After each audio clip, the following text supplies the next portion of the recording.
രാവിലെ കാപ്പൂടിയൊക്കെ കഴിഞ്ഞ് ഇന്നലെ പഴങ്കഞ്ഞി ഉണ്ടായിരുന്നു, ചിക്കൻ കറി ഉണ്ടായിരുന്നു, പിന്നെ ഉപ്മാ. രാവിലെ അച്ഛൻ ഉപ്മാ, പയറ് കറി, മുട്ട പുഴുങ്ങിയത്. ഇത് കൂടുതൽ എന്നാ വേണം? പിന്നെ നാടൻ കടുങ്കാപ്പി ഉണ്ടായിരുന്നു. അച്ഛൻ്റെ അടുത്ത് കാപ്പിപ്പൊടി ഉണ്ടായിരുന്നു, അതുകൊണ്ട് 2 കടുങ്കാപ്പി കുടിച്ചു. അതുകൊണ്ടല്ലേ അച്ഛൻ കപ്പയൊക്കെ നട്ടിട്ടുണ്ട്. പുറകിൽ കാണുന്ന കപ്പ കൃഷിയാ. കപ്പയും മഞ്ഞളൊക്കെ ഉണ്ട് അപ്പറേ. എന്താണേലും അച്ഛനെയും പരിചയപ്പെടാൻ പറ്റി. അത് തന്നെയല്ല, കുറേ ദിവസം 3-4 ദിവസമായിരുന്നു നല്ലപോലെ ഫുഡ് കഴിച്ചിട്ട്. അതെടുത്ത് പറയേണ്ട കാര്യമാണ്. അതെ അച്ഛൻ. എന്നാൽ പിന്നെ ഞങ്ങൾ പതുക്കെ അങ്ങ് നീങ്ങാം. വളരെ സന്തോഷം വന്നതിലും ഒരുമിച്ച് ഇവിടെ ഒരു രാത്രി ഇവിടെ തങ്ങിയതൊക്കെ നന്ദി. പിന്നെ ഇതിലല്ലേ പോന്നേ, ഇനിയിപ്പോൾ ഇതിലെയൊക്കെ വരുമ്പോൾ കയറാം. സ്ഥലം അറിയാം, അതുകൊണ്ട് കുഴപ്പമില്ല. ഈ അടുത്ത വരവിന് ഉറപ്പായിട്ടും വന്ന് കയറി ഒരു ദിവസം കൂടെ സ്റ്റേ ചെയ്തിട്ട് ഫാമിലിയൊക്കെ ആയിട്ട് പോരും. അതെ, ഫാമിലി ആയിട്ടും വരും. മുഴുവൻ ഡ്രൈവേഴ്സിന്റെ ഫാമിലിയാണ്. അതെ, ഫാമിലി ആയിട്ട് കൂടുതലും വരുള്ളൂ. ഇപ്രാവശ്യം ഇത് ഒത്തിരി നാൾ കൂടി റയർ ആയിട്ടാ ഇങ്ങനെ വന്ന്. എന്നിട്ട് നമുക്ക് വേണേ ഒന്ന് പോയി കറങ്ങുകയൊക്കെ ചെയ്യാം. അതെ അതെ. ആ, അപ്പം എന്നാ ഡ്രൈവർ വണ്ടി ഇട്. അതെ, അപ്പം ഓക്കെ, പോയിട്ട് വരാം. ആയിക്കോട്ടെ.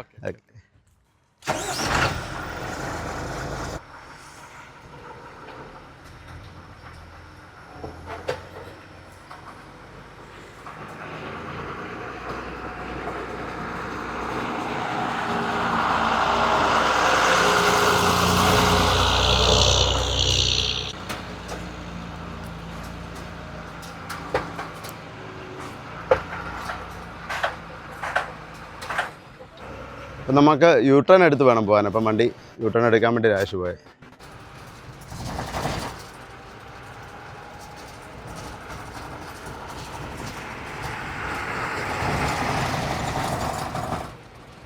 അപ്പം ഇനി നമുക്ക് സാഗറിൽ ചെന്നിട്ട് വർക്ക്ഷോപ്പിലൊന്ന് കാണിച്ചിട്ട് വേണം പോകാൻ. ആ വണ്ടി അവിടെ മണ്ണാത്താന്ന. ഇനി അങ്ങോട്ടേ വേണ്ട, വേർത്തല്ലേ നല്ലപോലെ. അതെ അതെ, എന്നാ ചൂടാ. രാവിലെ തന്നെ ചൂട് തുടങ്ങി. നമ്മുടെ പുതിയ ഫാമിലി മെമ്പറുമായി നാട്ടിലേക്കുള്ള യാത്രയിലേക്ക് എല്ലാവർക്കും സ്വാഗതം. അപ്പം നമ്മുടെ യാത്രയിൽ നമ്മളിപ്പം മധ്യപ്രദേശിൽ കൂടെയാണ് പോയിക്കൊണ്ടിരിക്കുന്നത്. മധ്യപ്രദേശിലെ സാഗർ എടുക്കാറായി. നമ്മളിച്ചിരി പ്രായമൊക്കെ ആയതുകൊണ്ട് പതുക്കെയാണ് നാട്ടിലേക്ക് പോകുന്നത്. കുറച്ചൊക്കെ ഓടുന്നുള്ളൂ, ചെറിയ അസ്കിതകളൊക്കെ ഉണ്ടാവും. അതെ. അപ്പം നമ്മുടെ പുതിയ ഫാമിലി മെമ്പറെ കൊണ്ട് വരുന്ന വഴിയിലുള്ള ഹോസ്പിറ്റലുകളിലൊക്കെ കയറിയാണ് വരുന്നത്. ഇടയ്ക്കിടയ്ക്ക് വയ്യാഴികളൊക്കെ വരുന്നുണ്ട്. അതെ, അതുകൊണ്ട് ഞങ്ങൾ ഇച്ചിരി പതുക്കെയാണ് വരുന്നത്. ഇല്ലെങ്കിൽ ഇപ്പം നാട്ടിലെത്തേണ്ട സമയം കഴിഞ്ഞു. ശരിക്കും 2008 ശേഷം അങ്ങനെ അധികം ലൈലൻഡ് വണ്ടിയെ നമ്മൾ പോയിട്ടില്ല. അതെ. പിന്നെ ഇപ്പം ഇതൊരു എക്സ്പീരിയൻസാ. അതെ, പഴമയിലേക്ക് ഒരു തിരിഞ്ഞു. അതെ. ശരിക്കും AC ഇല്ലാതെ വണ്ടി ഓടിക്കുന്ന ഡ്രൈവർമാരുടെ അവസ്ഥ വളരെ മോശമാണ് പറഞ്ഞത്. കഷ്ടം. അതെ. AC വണ്ടി ആദ്യം ഇറങ്ങിയപ്പോഴേ നമ്മളാദ്യം AC വണ്ടി എടുത്തു. പിന്നെ AC ഇല്ലാഞ്ഞ വണ്ടിക്കൊക്കെ AC കയറ്റി. അന്നേരം മറ്റു ഓണർമാർ ചോദിക്കുമായിരുന്നു, ഈ AC എന്തിനാ നിങ്ങൾ വെച്ചേക്കുന്നേ? വെറുതെ കാശ് കളയാനല്ലേ? AC ഉണ്ടെങ്കിലും ഇല്ലെങ്കിലും വണ്ടിക്ക് ബാലൻസ് വ്യത്യാസമൊന്നും ഇല്ലല്ലോ. പിന്നെ ഡ്രൈവർമാർ AC ഇട്ട് കിടന്ന് ഉറങ്ങുകയല്ലേ? ഇതൊക്കെയായിരുന്നു ചോദിക്കുന്നത്. ആ സമയത്തൊക്കെ കമ്പനി AC ആയിട്ട് വരുന്ന വണ്ടിക്ക് AC വേണ്ടെന്നും പറഞ്ഞിട്ട് AC അവർ അഴിച്ചു മാറ്റിയിട്ടായിരുന്നു വണ്ടി കൊടുക്കുന്നത്. ഞാനിപ്പോഴും ഓർക്കുന്നുണ്ട്, ഭാരത് ബെൻസ് ടിപ്പറിലൊക്കെ പ്രത്യേകിച്ച്. അപ്പം അത് പോയിട്ട് ഇപ്പം എല്ലാ വണ്ടിയും AC ആയി. നമ്മുടെ എല്ലാ വണ്ടിയും തന്നെ അതുകൊണ്ട് AC ആണ്. AC ആയതുകൊണ്ട് ഡ്രൈവർമാർക്ക് എന്ത് സുഖമുണ്ട് എന്ന് പറഞ്ഞാൽ, ഈ വേനൽ സമയത്തൊക്കെ എന്നാ ചൂടത്തിരുന്ന് വണ്ടി കണ്ടിന്യൂസ് ഓടുകയല്ലേ, 24 മണിക്കൂർ വണ്ടി ഓടുകയല്ലേ രാത്രിയും പോലും. നമ്മുടെ ഈ വണ്ടി ഓടിച്ചോണ്ടിരുന്ന ഒരു മലയാളിയായിരുന്നു. അതെ. അതെങ്ങനെ മനസ്സിലായെന്ന് ചോദിച്ചാൽ, ഇതിനകത്തുനിന്ന് ഒരു മൂകാംബിക ദേവിയുടെ ഒരു കാർഡ് കിട്ടി, മലയാളം എഴുതിയ.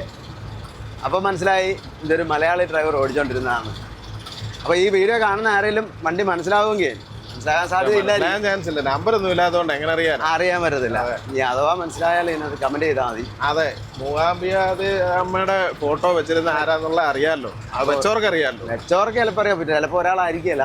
അതെ. എന്നാണല്ലോ അങ്ങനെ ഒരു സാധനം വണ്ടിക്കകത്ത് കിട്ടിയായിരുന്നു. അപ്പം അതുകൊണ്ട് നമ്മൾ മനസ്സിലാക്കി ഇതൊരു മലയാളി ഓടിച്ചോണ്ടിരുന്ന വണ്ടിയാണ്. അപ്പോൾ പ്രതീക്ഷിച്ച പോലെ തന്നെ സംഭവിച്ചു, വണ്ടി വഴിയിലായിപ്പോയി. അതെ, പ്രതീക്ഷ അസ്ഥാനത്തായിപ്പോയി. ഒന്നും അല്ലാത്തടത്തായിപ്പോയല്ലോ.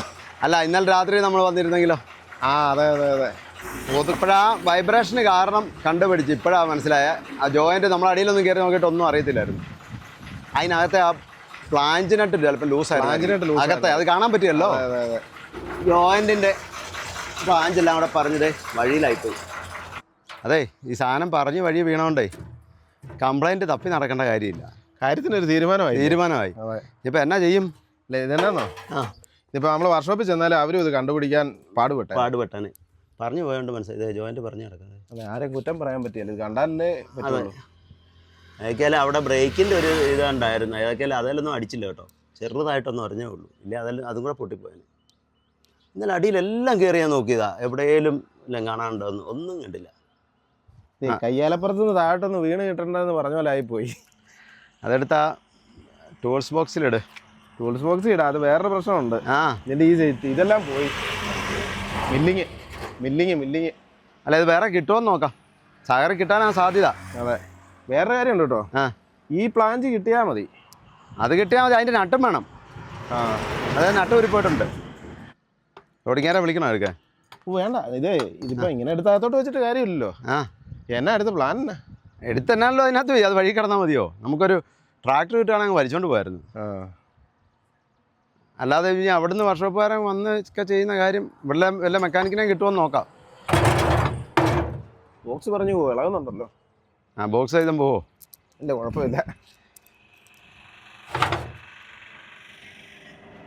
അത് റോഡിൽ തന്നെയാണ് നിൽക്കുന്നതും.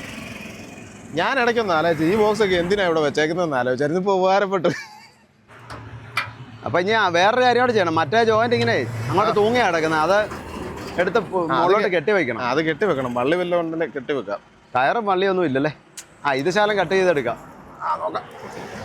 അപ്പോൾ ഈ തൊട്ടടുത്ത് തന്നെ വണ്ടി നമ്മുടെ ബ്രേക്ക് ഡൗൺ ആയതിൻ്റെ തൊട്ടടുത്ത് തന്നെ ഒരു കടയുണ്ടായിരുന്നു. അപ്പോൾ അവിടെ കുറച്ച് പേര് ഇപ്പുണ്ട്. അപ്പോൾ മേശ്രിയോ ഇല്ലെങ്കിൽ ഒരു ട്രാക്ടറോ എല്ലാം കിട്ടുമെന്ന് അന്വേഷിക്കാൻ വേണ്ടി ഞാൻ ഇങ്ങോട്ട് വന്നാൽ. അപ്പോൾ അവർ ട്രാക്ടറുകാരെ വിളിച്ചു തരാമെന്ന് പറഞ്ഞു. അല്ലെ മേശ്രി ആണെങ്കിലും സാഗറിൽ നിന്ന് വരണം. സാഗറിൽ നിന്ന് ഞാൻ പറഞ്ഞാൽ നമ്മളിനി കുറേ സമയം ഇവിടെ വെയിറ്റ് ചെയ്യണം. അതിന് നല്ല ഒരു ട്രാക്ടർ കിട്ടുകയാണെങ്കിൽ പതുക്കെ ഇവിടെ നിന്ന് വലിച്ചുകൊണ്ട് പോവുകയാണെങ്കിൽ സാഗറിലേക്ക് കൊണ്ട് വണ്ടി ഇടുകയും ചെയ്യാം. ഇതിൻ്റെ സാധനം എന്നൊക്കെ പോയെന്നും അതിന് മാറണ്ടൊക്കെ അവിടെ കിട്ടുകയും ചെയ്യും. അപ്പോൾ നമുക്ക് ആ ജോയിൻ്റ് ഒന്ന് കെട്ടി വയ്ക്കണം. അപ്പോൾ അതിനുവേണ്ടി കയറ് കട്ട് ചെയ്യാൻ കത്തിയില്ല. ഞാൻ ദാവേ ചോദിച്ച പുള്ളി അതെ കൈക്കോടാലിയും കൊണ്ട് വന്നിട്ടുണ്ട് കേട്ടോ. ഞാൻ ഓർക്കും ചെയ്യും കോടാലി ഏറ്റവും അവിടെ പോവാന്ന്. കട്ടുകര് അത്രയും വേണോ? ശകലം നീളം കുറച്ച് അതേ നീളം ഇട്ടുതരാം. ഒരാവശ്യം വരും. ഒത്തോളം നീച്ച് ഓക്കെ, അതവിടെ കെട്ടി വെച്ചു. ഇങ്ങനെ ബ്രേക്ക് ഡൗൺ ആവുന്ന സമയത്ത് രാത്രിക്കൊക്കെയാണ് ഭയങ്കര ഡേഞ്ചറാണ്. ഇപ്പോൾ ഈ പകലായതുകൊണ്ട് കുഴപ്പമില്ല. പിന്നെ എത്രയും പെട്ടെന്ന് നമുക്ക് ഈ വണ്ടി വലിച്ച് റോഡിൻ്റെ സൈഡിലേക്ക് മാറ്റിയിരുന്നു. ശരിക്കും മധ്യപ്രദേശിൽ നിന്ന് നമുക്ക് ഓടി അങ്ങ് പോകാൻ പറ്റുന്നില്ല. 2 ദിവസമായിട്ട് ഒട്ടും കിലോമീറ്റർ ഓടിയില്ല. 2 ദിവസമായിട്ട് മധ്യപ്രദേശിലാ. വേറൊരു കാര്യമുണ്ട് കേട്ടോ. ഇതുകൊണ്ട് അടി കയറി നല്ല സുഖമായിട്ടിരിക്കുക. ചൂടില്ലാത്ത തന്നെയല്ല, പൊക്കം. ഹൈറ്റ്. അതെ, അത് ശരിയാ. അല്ലെങ്കിൽ ഇതിന് അടിയിലോട്ടൊന്ന് കയറി നോക്കണം. എന്ത് പാടാണ്. കാരവൻ്റെ അടിയിൽ കയറാൻ പറ്റുമോ? കിടന്നു പോലും നോക്കാൻ പറ്റില്ല. അതെ, അത്ര താന്നാ നിൽക്കുന്നത്. അപ്പോൾ അത് ഒരു മഹാരാഷ്ട്ര വണ്ടിക്കാരനാണ്. പുള്ളി നമ്മളെ കണ്ടുകൊണ്ട് നിർത്തിയതാ. വണ്ടി കണ്ട് എന്നാ പറ്റിയെന്ന് ചോദിച്ചിട്ട് പുള്ളി വന്ന് നോക്കിയേച്ചേ വണ്ടി എടുക്കാൻ പറ്റിയല്ലോ. അപ്പം പുള്ളി എന്നെ പറഞ്ഞെന്നറിയോ, നമുക്ക് വലിച്ചോണ്ട് അങ്ങോട്ട് പോയി എവിടെയെങ്കിലും ദാബേല് വല്ലതും കൊണ്ടുപോയിടാന്ന് പറഞ്ഞു. സാഗറിലെ പക്ഷേ സാഗർ വരെ വലിച്ചോണ്ട് പോകാൻ പാടില്ല, ചെറിയ വണ്ടിയല്ലേ. ദാബെ കൊണ്ടുപോയിടാന്ന് പറഞ്ഞു. അപ്പം ഞാൻ പറഞ്ഞു കെട്ടാൻ എന്തെങ്കിലും സാധനം ഉണ്ടോയെന്ന് ചോദിച്ചു. പുള്ളി ചോദിച്ചു ബെൽറ്റ് ഉണ്ടോയെന്ന് ചോദിച്ചു. നമ്മുടെ കയ്യിൽ ഒന്നും ഇല്ലല്ലോ. ഞാൻ പറഞ്ഞു ഇല്ല, ബെൽറ്റൊന്നും ഇല്ലെന്ന് പറഞ്ഞു. എൻ്റെ കയ്യിലും ഒന്നുമില്ല. എന്നാൽ പിന്നെ ഞാൻ അപ്പുറം ദാബെ പോയിട്ട് വരാമെന്നും പറഞ്ഞു പോയാ. കണ്ടോ, ഒരു പരിചയമില്ലാത്ത ആളാ. ഒന്ന് ഓർത്ത് നോക്കി, ഒരു പരിചയമില്ല. അപ്പം അങ്ങനെയുള്ള ആൾക്കാരും ഉണ്ട്. പുള്ളിയുടെ വലിക്കാനൊന്നുമില്ല. വന്നാലും വന്നില്ല പറയാനുള്ള ഒരു മനസ്സ്, വരാന്നുള്ള പ്രതീക്ഷ നമുക്ക് തന്നല്ലോ. അല്ല, അങ്ങനെ ഒരു മനസ്സുണ്ടല്ലോ. അല്ല, ഇപ്പം നമ്മുടെ കയ്യിൽ എന്തെങ്കിലും ബെൽറ്റോ വല്ലതും ഉണ്ടെങ്കിൽ വലിച്ചോണ്ട് പുള്ളി അപ്പുറം ഇപ്പം റോഡിന് അടുക്കലേ കിടക്കുന്നത്, അങ്ങോട്ടോ ഇങ്ങോട്ടോ ഒതുക്കിയിട്ടേനെ ഉറപ്പായിട്ട്. അപ്പോൾ അതാണ് ഓരോ ആൾക്കാരെയും നമ്മൾ അങ്ങനെ മനസ്സിലാക്കുന്നത്. അതെ, ട്രാക്ടറുകാരൻ വന്നു, പക്ഷേ അത് വർക്കൗട്ട് ആവുകയില്ല. പുള്ളി ഭയങ്കര പൈസ ചോദിച്ചത്. അപ്പോൾ അത് ട്രാക്ടറുകാരന് വർക്കൗട്ട് ആവും, നമുക്ക് വർക്കൗട്ട് ആവുകയില്ല. ഏതാ? ട്രാക്ടറുകാരന് വർക്കൗട്ട് ആവും, നമുക്ക് വർക്കൗട്ട് ആവുകയില്ല. അപ്പോൾ അവിടെ ഞാൻ ഒരാളോട് പറഞ്ഞിട്ടുണ്ട്, മെക്കാനിക്കിനെ പറഞ്ഞുവിടാന്ന് പറഞ്ഞിട്ടുണ്ട്. ഫോട്ടോ ഒക്കെ ഇട്ട് കൊടുത്തു. ഇവിടുന്ന് ഒരു 3-4 കിലോമീറ്റർ ചെന്നാലൊരു വർക്ക്ഷോപ്പ് ഉണ്ടെന്നാണ് പറഞ്ഞത്. അപ്പോൾ അങ്ങോട്ടാണ് പോകുന്നത്. ഓട്ടോയുടെ ഡ്രൈവറായിരിക്കുന്നത്. എങ്ങോട്ട് ചേരുന്ന ഇരിക്കുന്നതെന്ന് നോക്കിയേ. സൗരഭ് വാസുദേവ്. അപ്പോൾ അതെ, ഓട്ടോയെ വന്ന് ഇവിടെ ഒരു ഗാവിലിറങ്ങി. ഇവിടെ മേസ്ത്രി ഉണ്ടെന്നാണ് പറഞ്ഞത്. നോക്കണം. ഓട്ടോക്കാരന് ഇവിടെ മെക്കാനിക്കിനെ കിട്ടുമെന്ന് പറഞ്ഞു. ഇവിടെ വിട്ടെ ഓട്ടോക്കാർക്ക് അത്ര വലിയ വണ്ടിയുടെ കാര്യങ്ങൾ അത്ര അറിയത്തില്ലെന്ന് തോന്നുന്നു. അപ്പോൾ ഇവിടെ ആ ഹൈവേയിലേക്ക് തന്നെ പോകണമെന്ന് പറഞ്ഞു. ഹൈവേ ഇവിടുന്ന് ഒരു ശകലം 1/2 കിലോമീറ്ററേ ഉള്ളൂ. അവിടെ മെക്കാനിക്ക് ഉള്ളതെന്നാണ് പറഞ്ഞത്. അവിടെ ഒരു ദാവേൽ ആളുണ്ടെന്ന് പറഞ്ഞു. അപ്പോൾ അവിടുന്ന് ഹൈവേയിലേക്ക് ഇതേ ബൈക്കിൽ 2 നമ്മളെ അവിടെ ഉണ്ടായിരുന്ന 2 പേര് അവരോട് സംസാരിച്ചപ്പോൾ അവരിങ്ങോട്ട് വിടാമെന്ന് പറഞ്ഞു. അവിടെ നിന്ന് ഓട്ടോറിക്ഷ കിട്ടുകയില്ല. അപ്പോൾ അവരവിടെ ഹൈവേ സൈഡിൽ തന്നെ ആയിരുന്നു മേശ്ശേരി ഉള്ളത്. അപ്പോൾ ഇവിടെ ഒരു ധാബയിലേക്ക് കൊണ്ടുവിട്ടു. അപ്പോൾ ഇവിടെ മേശ്ശേരി ഉണ്ട്. അപ്പോൾ മേശ്ശേരിയെ കണ്ട് മേശ്ശേരി ഇപ്പം വരാമെന്ന് പറഞ്ഞു. ഇതാണ് മേശ്ശേരി. ഹൈവേയിൽ ശരിക്കും പറഞ്ഞാൽ ഇതുപോലെ എന്ത് കംപ്ലയിൻ്റ് ഉണ്ടായാലും ഒരുവിധം ധാബകളിലെല്ലാം ഇതുപോലെ മേശ്ശേരിമാരുണ്ടാവും. ടയർ കടയും അങ്ങനെയുള്ള എല്ലാം ഉണ്ടാവും. ഇത് ഈ സൈസ് 6 വീൽ വണ്ടിയെക്കുറിച്ച് ഞാൻ ചിലപ്പോൾ പറയാറുണ്ട്. ഈ പൊക്കം കുറഞ്ഞ ബോഡിയും നീളമുള്ള വണ്ടികൾ ഇതുണ്ടോ, ഇത് 2 ജനറേറ്ററാണ്, വലിയ ജനറേറ്ററാണ്, വെയിറ്റ് കുറവ്, അങ്ങനെയുള്ള ലോഡുകൾ കൊണ്ടുപോകാൻ വേണ്ടിയാണ് ഈ വണ്ടി ഉപയോഗിക്കുന്നത്. അപ്പോൾ അത് മേശ്ശേരിയും കൂട്ടി മേശ്ശേരിയുടെ ബൈക്കിന് വണ്ടിയുടെ അടുത്തെത്തി. ഒരു 3-4 കിലോമീറ്റർ ഉണ്ടായിരുന്നുള്ളൂ. അപ്പോൾ ഒരു കാര്യം ചെയ്യും, ഇപ്പോൾ ക്വാർട്ടർ പോട്ടു ആ സാധനം എടുത്തുകൊണ്ട് പോകണം. അതെ, ഇതൊക്കെ ആദ്യം പോയ ആള് തന്നെ കൊണ്ടുപോകണ്ട. അത് ചെക്ക് ചെയ്തുകൊണ്ട് വരണം. ആ സഞ്ചി വെച്ചിട്ട് എടുത്തോളാൻ, ആ സഞ്ചിയിൽ വെച്ചിട്ട് എടുത്തോ. അതിനാന്ന് വെച്ചാൽ അത് അവിടെ വെച്ചിട്ട് അതിൻ്റെ നട്ടഴിച്ച് സെറ്റ് ചെയ്തുകൊണ്ട് വരാമെന്നാണ് പറഞ്ഞത്. നട്ടിൻ്റെ സൈസൊക്കെ നോക്കി. അത്രേ ഉള്ളൂ. ഇത് പണ്ട് ഇത് 2 ബാഗിൽ ഇത് പോയിട്ട് ഓർക്കുന്നുണ്ടോ, ബെയറിങ് പോയിട്ട് 2 ടയർ ഒരുമിച്ച് ഉരുട്ടിക്കൊണ്ട് പോയി കിലോമീറ്റർ ഉരുട്ടിക്കൊണ്ട് പോയിട്ടുണ്ട്. പിന്നെ ഇത് ഏതൊക്കെ ആയാലും അടുത്ത് ഒരു 3-4 കിലോമീറ്റർ അടുത്ത് തന്നെ വർക്ക്ഷോപ്പ് ഉണ്ടായിരുന്നു. അപ്പോൾ അതേ നമ്മുടെ കിളി പോയി റെഡിയാക്കിക്കൊണ്ട് വന്നിട്ടുണ്ടല്ലോ, കിളി മെക്കാനിക്കും കൂടെ. നമ്മുടെ മെക്കാനിക്ക് വന്ന് ആദ്യം നോക്കിയപ്പോഴേ എന്നാ പറഞ്ഞെന്നറിയോ, രക്ഷപ്പെട്ടെന്നാ പറഞ്ഞു. എന്നാന്ന് വെച്ചാൽ ഇത് പറഞ്ഞു വീഴുമ്പം എന്തേലും സാധനം അടിച്ച് തകർത്തോണ്ടേ വീഴത്തുള്ളൂ. അല്ല പുള്ളി ഓർക്കും ഇവന്മാരെ എവിടുന്ന് വന്നാ ഇടാൻ പറയുമ്പോ അതല്ല, വേറെ കഥ പറഞ്ഞോണ്ടിരിക്കുക, വീഡിയോ എടുത്തോണ്ടിരിക്കുക. വണ്ടി വഴിയിലായിട്ട് പോകണമൊന്നുമില്ല. അപ്പം അത് അങ്ങനെ. അല്ലെങ്കിൽ എന്നാ വെച്ചാൽ അവിടെ എയറിൻ്റെ പൈപ്പുകളുണ്ടായിരുന്നു, ഒരുപാട് പൈപ്പുകളൊക്കെ ഉണ്ടായിരുന്നു. ഇതൊന്നും അടിച്ച് കളയാതെ അതിനിടയ്ക്കൂടെ പതുക്കെ ഊരി താഴേക്ക് വീഴുക ചെയ്ത്. എന്നാണല്ലോ ഇന്നലെ രാത്രി നമ്മൾ അച്ഛൻ്റെ അടുത്ത് കയറാതെ വന്നിരുന്നെങ്കിൽ ഉണ്ടല്ലോ ഈ വഴി കിടക്കേണ്ടി വന്നു. അതെ അതെ അതെ. അയ്യോ, എന്നാ ഓർത്ത് നോക്കി ഈ ചൂടും പിടിച്ച്. രാത്രിയില്ല, അത് തന്നെയല്ല, രാത്രിയിൽ ഈ വഴി ഹൈവേ കിടക്കുന്ന അവസ്ഥ. അതുമല്ല, ഫുഡൊന്നും കിട്ടുകയില്ല. അതെ, വൈകിട്ടത്തെ പോട്ടെ, രാവിലെ എന്തായാലും കിട്ടുമോ? ഇന്നിപ്പം രാവിലെ അവിടുന്ന് ആ പഴങ്കഞ്ഞിയും കുടിച്ച് ശാല ഉപ്പുമാവും കഴിച്ചിട്ട് വന്നതുകൊണ്ട് കാര്യങ്ങളെല്ലാം വൈകുന്നേരം എന്തെങ്കിലും കിട്ടിയാലും മതി. അതെ, അതുവരെയുള്ള ഓക്കെയാ. ഓക്കെ. ബോക്സേ അതുകൊണ്ട് ആ ബോക്സേ ശരിക്കും പറഞ്ഞ ശാലോടെ നീളമുള്ള ബോക്സേ അതിനകത്തിട്ട് മുറുക്കാൻ പറ്റുമോ? അത് പുള്ളിയുടെ ആ ടൈപ്പ് ഇല്ലായിരുന്നു. അപ്പൊ എന്നാ ഇത് നമ്മുടെ പഴയ നെട്ട അതിലോട്ട് ഈ ബോക്സിലോട്ട് വെച്ച് വെൽഡ് ചെയ്തു. വെൽഡ് ചെയ്തപ്പം ലിവർ ഇട്ട് മുറുക്കാം. ഓ, അതാ താമസം അല്ലേ? അതാ, അതുകൊണ്ട് വെൽഡ് ചെയ്യാൻ പോയി. അതെ, ഐഡിയ ഉള്ള മെക്കാനിക്കിനെ കിട്ടണം. പുള്ളി കുഴപ്പമില്ല. പുള്ളി എന്നോട് ചോദിച്ചു ലിവർ ഉണ്ടോന്ന് ചോദിച്ചു. വലിയ ലിവർ നമ്മുടെ ഒരു സ്ക്രൂ ഡ്രൈവർ പോലും ഇല്ല. അവിടെ നിന്ന് പോരാൻ നേരത്തും ചോദിച്ചു. അല്ലേ ഇപ്പം ഇവിടെ വന്നിട്ട് പിന്നെ പോകേണ്ടി വന്നേനെ. പോകാൻ നേരത്തെ എന്നോട് ചോദിച്ചു ലിവർ ഉണ്ടോന്ന് ചോദിച്ചു. ഞാൻ പറഞ്ഞു ലിവർ ഒന്നും ഇല്ലെന്ന് പറഞ്ഞു. അന്നേരം പിന്നെ അവിടെ നിന്ന് ലിവർ കൂടെ എടുത്തോണ്ടാ പോകുന്നത്. അല്ല, അതിനിച്ച് നീളം കുറവാ. അപ്പൊ ഞാൻ ചോദിച്ചു ലിവർ വേണം, ഇല്ലെങ്കിൽ ഇത് അവിടെ ഒരു ട്രാക്ടറുകാരൻ അവിടെ ഉണ്ട്, ട്രാക്ടറുകാരൻ്റെ നമുക്ക് ലിവർ മേടിക്കാന്ന് പറഞ്ഞു. ഇതുകൊണ്ട് മുറുകുമോന്ന് ചോദിച്ചു. എന്താ മുറുകയല്ലാത്ത, ഇതൊക്കെ മതി, ഞാൻ മുറുക്കോളാന്ന് പറഞ്ഞു. ആ പുള്ളിയുടെ ആത്മവിശ്വാസം അത് കണ്ടോ. അതെ, ടൈറ്റ് ചെയ്യാൻ പുള്ളി ഒന്ന് ഹെൽപ്പ് ചെയ്യുക, അത് വലിച്ചാൽ മതി. എന്നാൽ അവിടെ ഇട കുറവാണ്, അവിടെ ഇട്ട് നല്ലപോലെ വലിക്കാനുള്ള ഒരു സൗകര്യം ഇല്ല.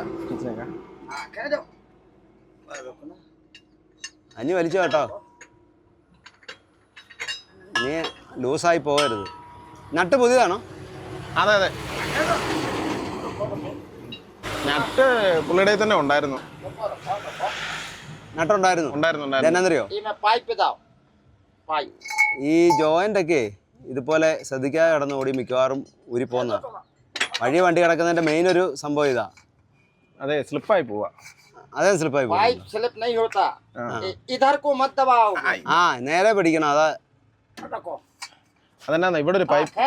അതെ, കുറെ നാളായിട്ടേ ചുമ്മാ ഇരിക്കുക, അതുകൊണ്ടാ അതൊക്കെ പഠിച്ചു. അതല്ല, ഇവിടെ ഒരു പൈപ്പ് കൂടെ ഉണ്ടെന്ന്, അങ്ങനെ നേരെ പിടിക്കത്തില്ല. ഏതാ നെയ്യ് ഉരുകു വെച്ചേ ഈ പ്രാവശ്യം. അതെ അതെ അതെ, നല്ലൊരു ഉരുകും. വയറും ചിലപ്പോൾ കുറയും നാട്ടിൽ ചെല്ലുമ്പോഴത്തേക്കും നല്ല. അതെ അതെ അതെ, ആ പ്ലാഞ്ചിനകത്തായ ലൂസായി കിടന്നിട്ടാ. ഞാൻ അന്നേരം പറഞ്ഞില്ലേ, എനിക്ക് എന്തേലും ആലോചിച്ചിട്ടും ഇങ്ങോട്ടൊരു ഇത് കിട്ടുന്നില്ല. പിന്നെ ലാസ്റ്റ് ആ ക്രോസ് നമ്പറിൻ്റെ ആണോ സംശയം. ഞാനും ഓർത്ത ക്രോസ് നമ്പർ കൂട്ടിയതായിരിക്കുമെന്നാണ് ഓർത്തത്. പക്ഷേ ഇതിനകത്ത് ഇതെന്താണെന്നറിയോ, ഒന്നെങ്കിൽ ഇത് അയച്ചിട്ട് കയറ്റിയ ആൾക്കാർ പിന്നെ നല്ലപോലെ മുറുക്കിയിട്ടില്ല.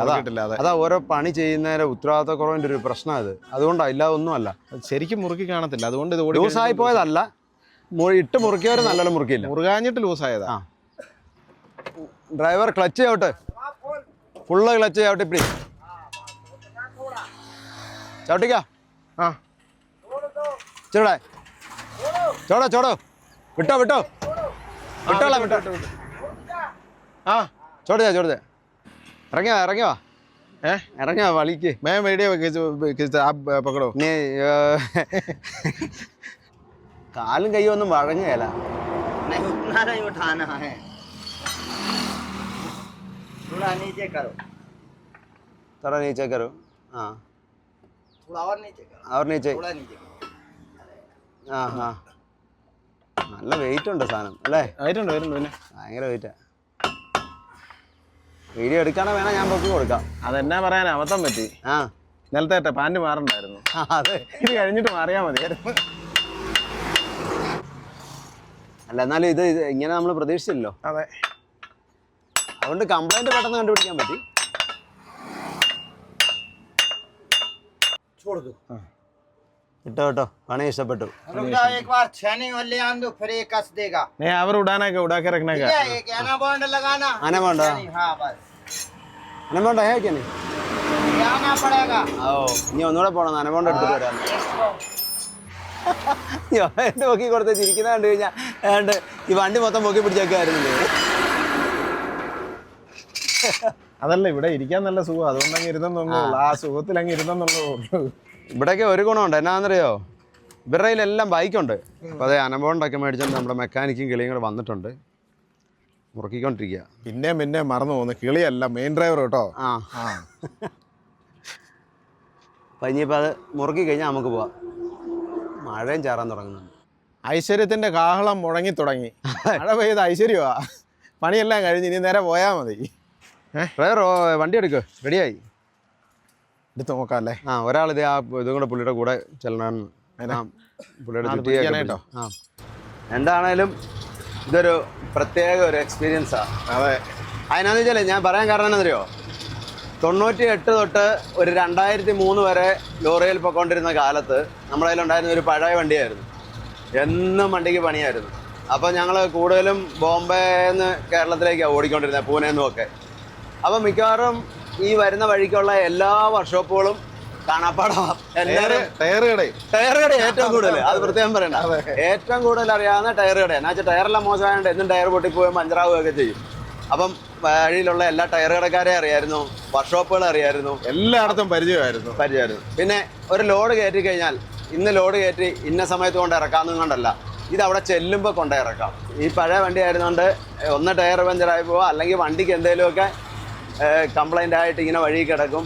അങ്ങനെയൊക്കെ ഒരുപാട് കഷ്ടപ്പെട്ട്, എന്ന് പറഞ്ഞാൽ ഞാൻ പൂനെയിൽ നിന്ന് കോട്ടയം വരെ വരുന്നതിൻ്റെ ഇടയ്ക്ക് 18 പ്രാവശ്യം ടയർ അഴിച്ചിട്ടുണ്ട്, 18 പ്രാവശ്യം. അപ്പോൾ അതേ വണ്ടി എടുത്തുകൊണ്ട് നമ്മൾ മറ്റേ മേസ്ത്രിയുടെ വർക്ക്ഷോപ്പിൻ്റെ അടുത്തെത്തി. വർക്ക്ഷോപ്പും ഡാബയെല്ലാം കൂടെ പുള്ളി ഒന്നുകൂടെ അടിയിലൊക്കെ ഒന്ന് ചെക്ക് ചെയ്യാം. അത് തന്നെയല്ല, ഈ റൈറ്റ് സൈഡിലെ വീടിൻ്റെ കാരിയർ പ്ലേറ്റ് ഡ്രമ്മൽ ഇങ്ങനെ ഒരയുന്നുണ്ട്, എന്നിട്ടൊരു സൗണ്ടുണ്ട്. അപ്പോൾ അതൊന്ന് ചുമ്മാ ഒരയത്തില്ലാത്ത പോലെ ഒന്ന് ഇച്ചിരി അകത്തി വയ്ക്കാമെന്നുണ്ട്. അതൊക്കെ വീലഴിക്കണം, കുറേ പണികളുണ്ട്. പൈസ കൊടുത്തോ? പൈസ കൊടുത്തു ആണോ? കിतना लिया? ഓ മേസ്ത്രിക്ക് 1000 രൂപ, 1000 രൂപ, 100 രൂപ പുള്ളിക്ക് പെട്രോൾ കാശ്, 1100, 230 രൂപയുടെ സാധനം. അപ്പം 1330 രൂപ. അത്രയും പൈസയിൽ എല്ലാ പരിപാടിയും തീർന്നു. ഞാൻ 10 രൂപ അവിടുന്ന് ഓട്ടോയിൽ ഇങ്ങോട്ട് വന്നതിന് എനിക്കൊരു 10 രൂപയുമായി. വേറൊരു കാര്യമുണ്ട്, ആ ട്രാക്ടറിൽ ട്രാക്ടറെ കെട്ടി വലിക്കാനായിട്ട് 5000 രൂപ ചോദിച്ചത് ഗുണം കൂടിയില്ലേ? 5000 രൂപ ചോദിച്ചത് ഗുണം കൂടിയില്ലേ? പിന്നെ തീർച്ചയായിട്ടും അവര് അത് കുറച്ച് പറഞ്ഞിരുന്നെങ്കിൽ നമ്മൾ വലിച്ചോണ്ട് പോകും, സാഗറിന് പോയേനെ. സാഗറിന് പോകും, മെനക്കേട് എന്തര സമയം എടുക്കും. അതെ അതെല്ലാം നല്ലതിനാ. ഇതേണ്ട ദാവയില് വണ്ടി ഒതുക്കിയിട്ട് ഡ്രൈവർമാരെല്ലാം കുളിക്കുകയൊക്കെ, അവിടെ വണ്ടി കഴുകുകയൊക്കെയാ. ദാവയിലെ തന്നെയാണ് വർക്ക്ഷോപ്പ്, മെക്കാനിക്ക് അവിടെ നിൽക്കുക. അതുകൊണ്ടോ ഇത് നല്ല ദാവയാണ് കേട്ടോ. എല്ലാവരും ഇതേ കട്ടിലേലിരുന്നാണ് കഴിക്കുന്നത്. ഇപ്പം നമ്മൾക്ക് വേണ്ടല്ലോ, പശിക്കില്ല. മുന്നാടി പോയി സാപ്പിട്ടുകളാം, മുന്നാടി പോയി സാപ്പിടലാമാ. ശരി, അപ്പം വണ്ടി ഇട്. പണമെല്ലാം സെറ്റിൽ പണിയാച്ചില്ല. ആമാ,